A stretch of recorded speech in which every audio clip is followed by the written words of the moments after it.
Hello everyone, and welcome back to the Jun Fun. It's been a hot minute since we've done a video, and what better time than now to come back. We have Innistrad Crimson Vow is officially out, came out last Friday on the 18th. I have a awesome set booster box here, courtesy of my girlfriend, an early Christmas gift, hence the bow on top. We're gonna crack this open and see what we can find. Financial value wise for this set, obviously mythic or bust. The rare land cycle, though, is actually pretty good. It's about $5-6 a pop on those guys. The showcase version's fetching more, obviously. But the big sleeper with all of this and why you buy a set box versus a draft box is the list. We've talked about it before, but curated cards throughout Magic's history, some that have a lot of financial value. Cards like Cavern of Souls or Ren 6, $100 cards, Vampiric Tutor, things like that, Demonic Tutor. All of those are available on the list for the set, so hopefully, fingers crossed, we can get lucky and crack one of those bad boys open. But let's go ahead and get cracking anyway. All right. Hope everyone's doing great. I myself am doing pretty good. Ooh, they give a box topper. Now that is a new thing that I was not aware of with this set. Previous sets did not do a box topper for their set boxes, but that is an awesome, pleasant surprise, and we will hold on to this guy until later. Actually, I'm not going to take that off there because that is really glued on there. Let's just go ahead. You know what? Screw it. We're going to do it now. Why not? Man, they glued that on there. That is terrifying. All right, let's go ahead. Crack this open, see what we got. All right, Mysterious Blood Illness. It's just an uncommon. Nothing too wild there. Get that better in focus. There we go. It's just a showcase frame, though. It looks really cool. Or not showcase frame, sorry. It's the borderless frame. It looks really good, though. Weird. It's an uncommon in a box topper. No. All right, well, we'll take it. Maybe that's why they didn't make a big deal about it, because it's not actually like legit full-on box toppers, but we'll see. All right. Not really any commons or uncommons to worry about, so we're just going to go ahead and skip through here. Runo Stormkirk flips over there into Crothus, Lord of the Deep. Now, I actually did buy a pre-release kit. This was my promo card in there, so kind of funny that he is the first rare that I open. So we'll go ahead and set him aside there. Let's put everything else over here. As far as standard pricing is concerned, standard is kind of at an all-time low financially, which, depending on who you ask, is a good thing or a bad thing. As a collector, it's a bad thing, but as a player, it's a great thing. So, depends on who you ask. Dreadfast Demon for the rare, and Fierce Witchstalker, a common from Throne of Eldraine for the list. All right, that seems a little random and a little unnecessary. That's kind of my gripe with the list, and it's something that Brian, the professor of Tolarian Community College, has brought up before in videos, is that the list is a great idea in theory, but it's being executed terribly. All right, here we go. Here's a cool little card.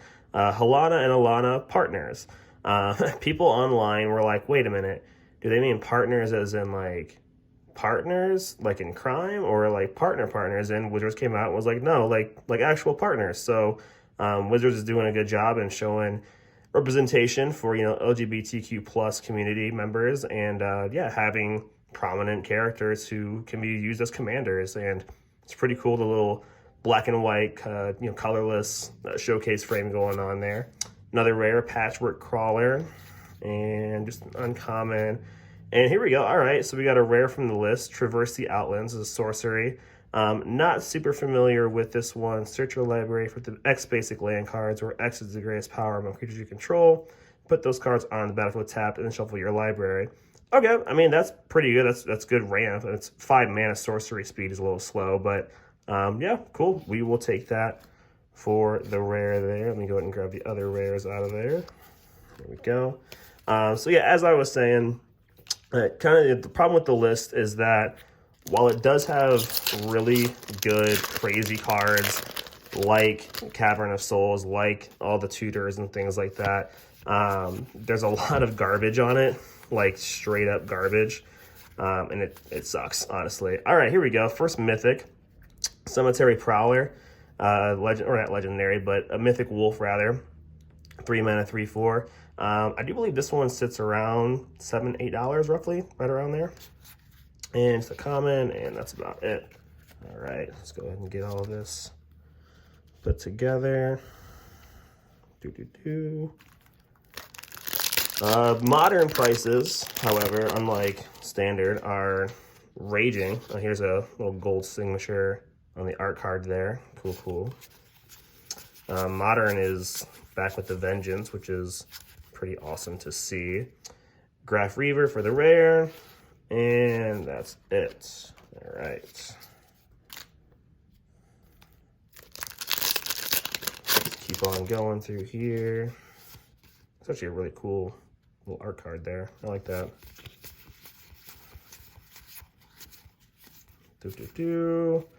Doomweaver, a commander rare right there. So got a Spider Horror. Old Rustine for our rare for that pack. And, ooh, oh, wow. Okay, here we go. From the list, Grand Arbiter Augustine the Fourth. Legendary commander card. Blue-white control. Yeah, that's pretty cool. I will absolutely take that from the list. So, right on. You see, there we go. The list give, the list take away. It's just one of those things that's kind of hard to predict. But yeah, we will certainly take that all day. Those of you that are watching, thank you for tuning in. Really do appreciate it. It means a lot. If you're a first-time viewer, hey, thanks for checking me out. Let me know in the comments how you found me. Wedding announcement, there we go. The theme for this set obviously being the big wedding between Olivia Vladarin and Edgar Markov. So lots of, vampire wedding stuff going on there. Flips over into the wedding festivity. But yeah, if you're a first-time viewer of the channel here, let me know how you found me. Was it the YouTube algorithm? Do you follow me on social media, some capacity? What was it? What brought you here? Tell me, do you like it? Do you love it? Do you hate it? What would you want to see on this channel? What could I do better? What am I doing really well? Maybe, things like that. We're still growing. Wing Portent for the rare. And that's about it. I've mentioned before that I do this for fun, and that's absolutely true. This is just mainly for fun for me. I love doing this stuff. I love watching box opening videos. I love doing them as well. Here we go. Rare land, first of the box. Deathcap Glade. Wow, that is a tongue twister. Thank you, Wizards. This one I think is sitting around like maybe $4 or $5 or so. But hey, rare lands, we always like to see that. And I said before when Midnight Hunt came out, I think this rare cycle of lands is very undervalued.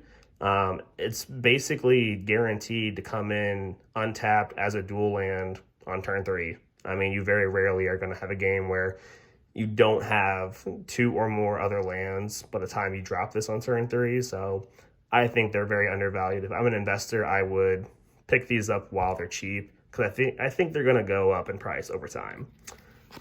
All right, so we got that there, and just a common foil. All right, we are now a third of the way through the box.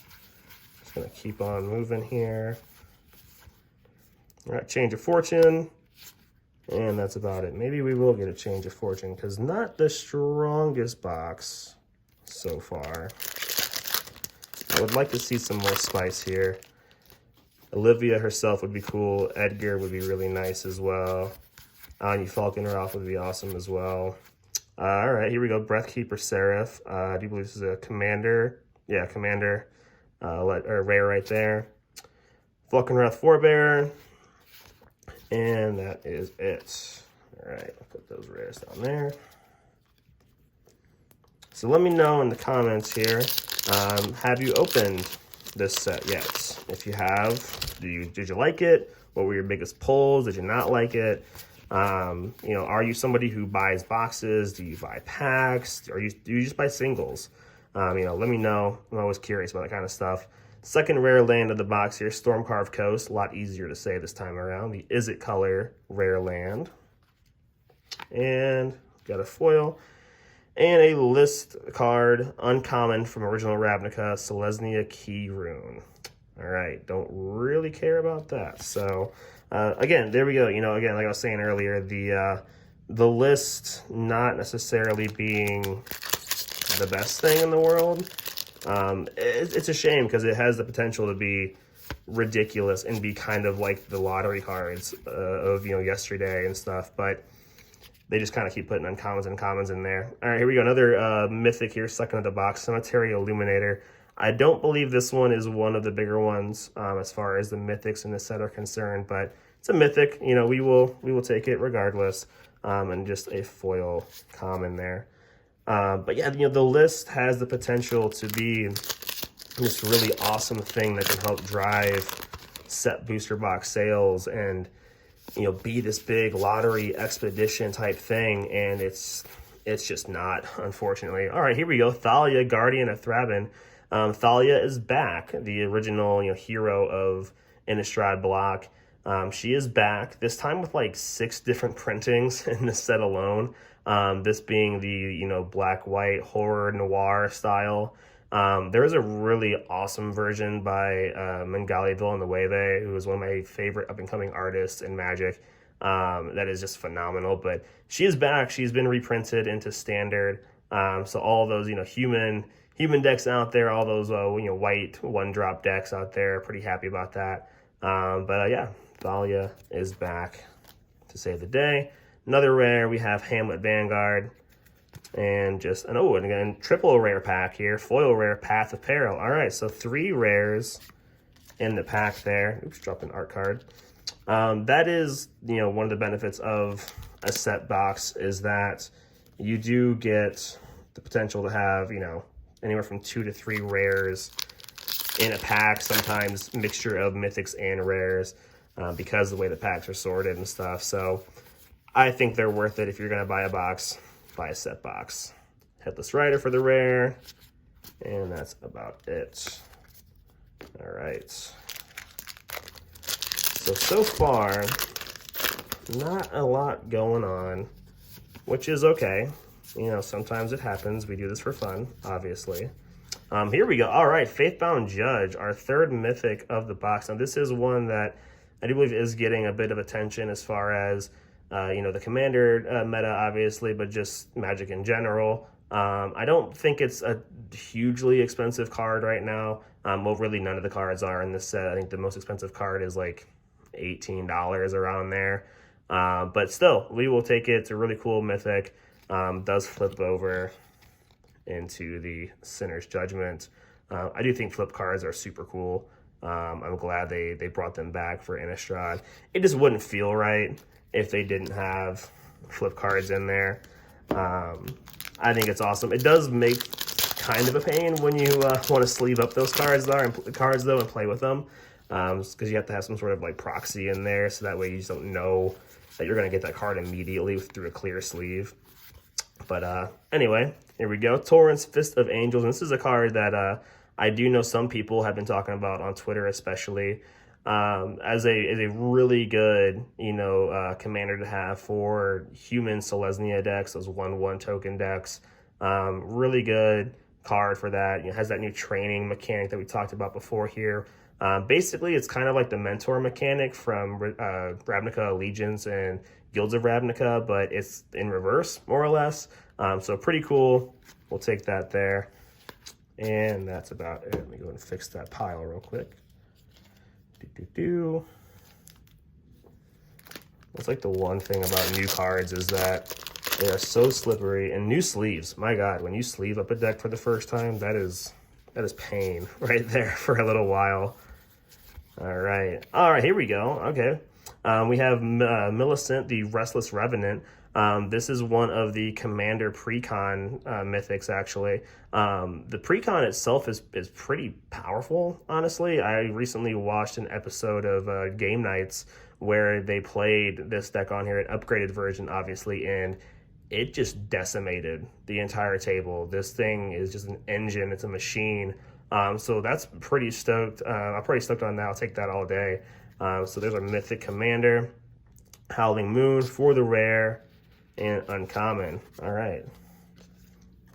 So Mythic-wise, we're not doing too bad, honestly. Again, would like to see some more heavy hitters. Maybe some more rare lands.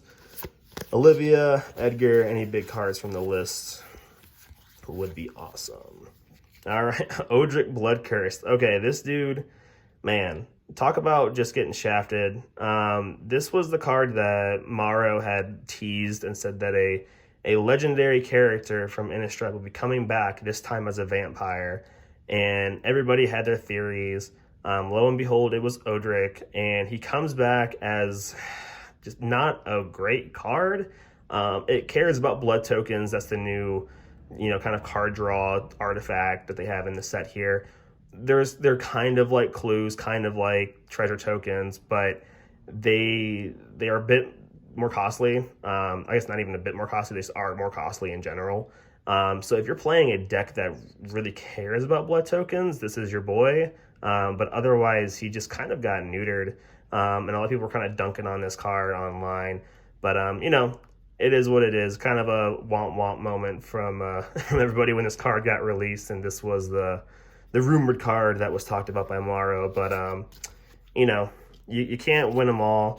I think people tend to want too much from sets and from especially return to sets like this where we're going back to a beloved set or plane.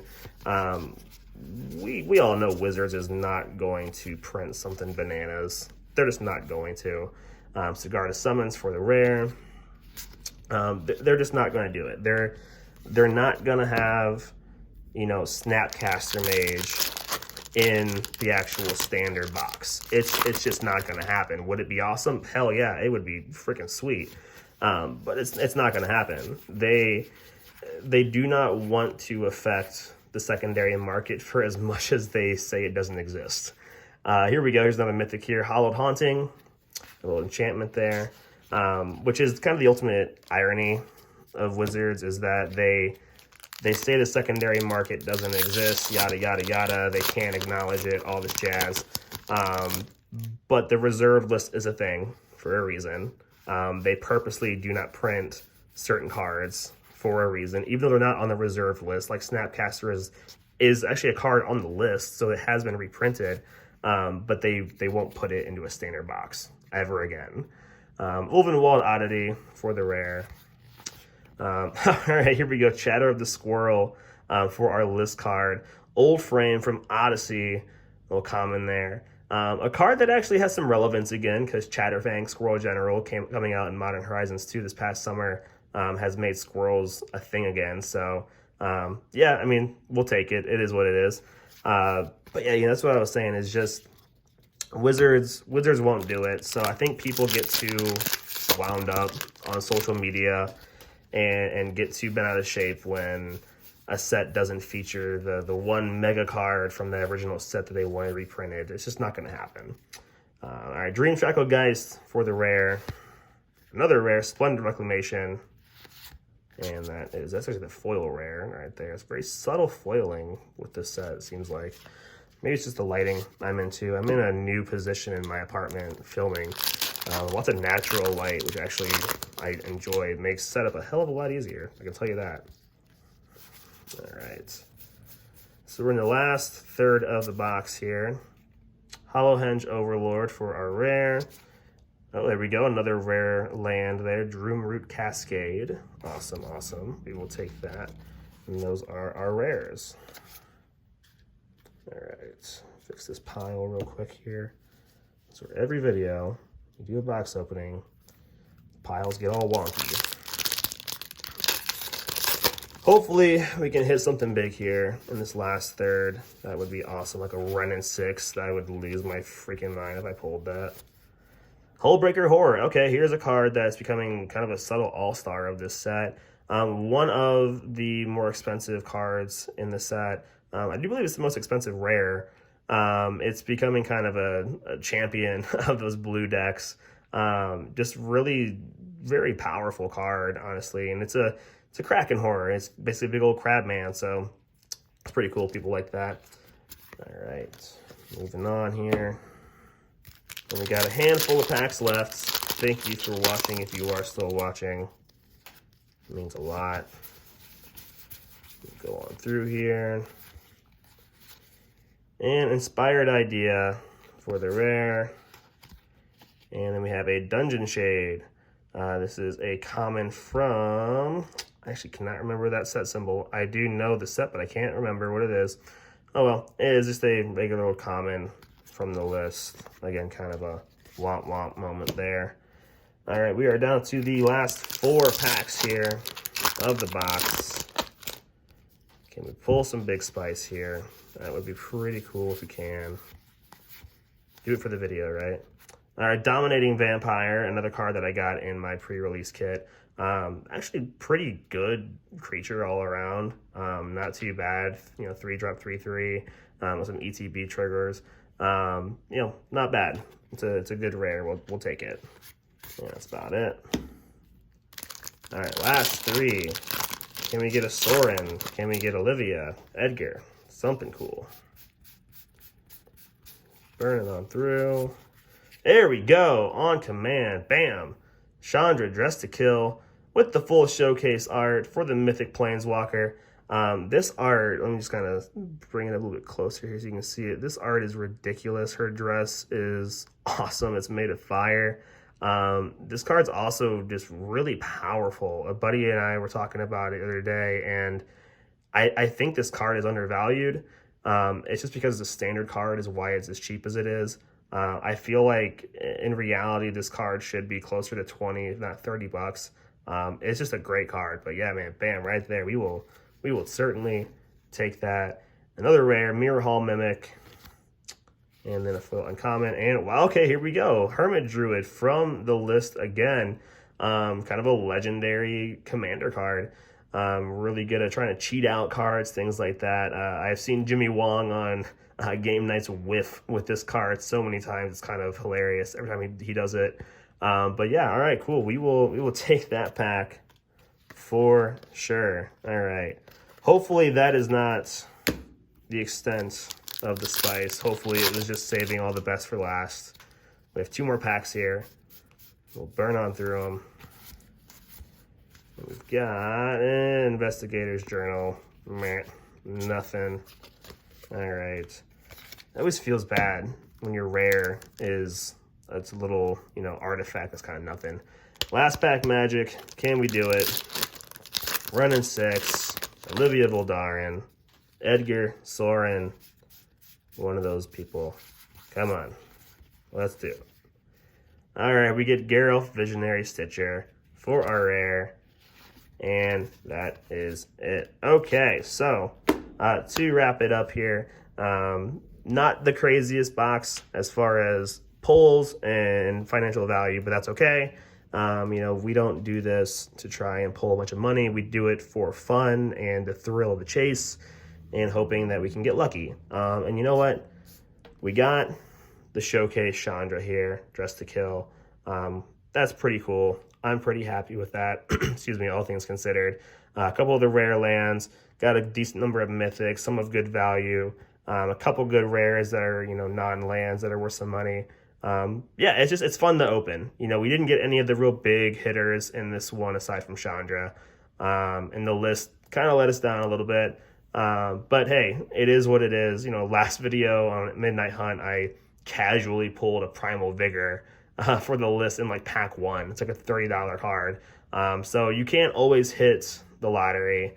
But that's why you buy singles, right guys? Listen to the professor. Buy singles. If you want a certain card, go out and get it. Don't spend $100+ on a box in the hopes that you get it when you can just spend 20 and get the card itself. So, is what it is. Thank you for watching as always. Be sure to like, subscribe, share it around. Follow me on Instagram. I am at the Jund Fund. I have links to all this stuff in the description below. You can follow me on Twitter as well. Yeah, so enjoy the holiday season. Be smart, be safe, enjoy time with family, all that fun stuff like that. Time moves way too fast nowadays, and I've mentioned it before, but It really does. So take in the moment, have fun. Magic is here for fun. Don't let it ruin your life, but enjoy it. Thanks, guys. Have a good one.